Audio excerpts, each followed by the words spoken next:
Typically, when we're fueling up our vehicles, we have 6 other things on our mind and are 5 minutes late. When you pull up to that pump, the choice you're making is to have better, cleaner air. You're supporting Nebraska agriculture, and you're helping support what drives our economy. The modern ethanol industry was really developed and built out starting in the year 2002.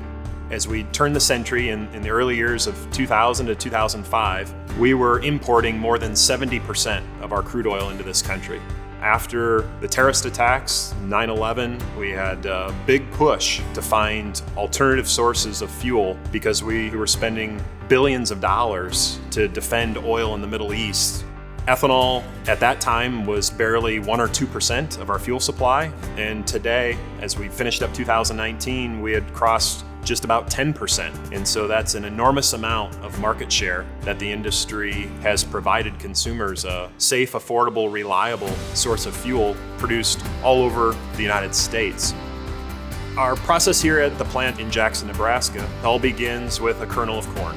The state of Nebraska produces almost 1.8 billion bushels of corn. Our company consumes just over 30 million bushels of that. It was a vision of several of our founders to create a business model that would not only add value to corn, but also create jobs here in Nebraska. Our payroll in 2019 was $3.3 million.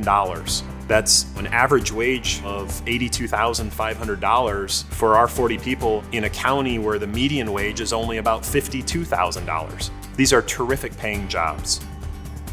When you study the net energy value of ethanol, we get almost 1.8 units of energy out of our ethanol for every unit of energy we put in.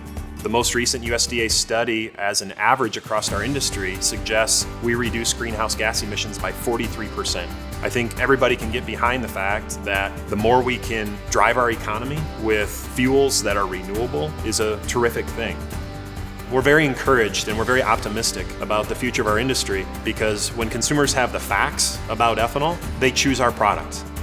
The contribution that ethanol can make really today is only limited by policy. Through the collaborative efforts of groups like the Nebraska Corn Board and several of our ethanol industry associations, we're all very focused on influencing federal policy to allow higher blends of ethanol and reduce our carbon footprint here in the United States.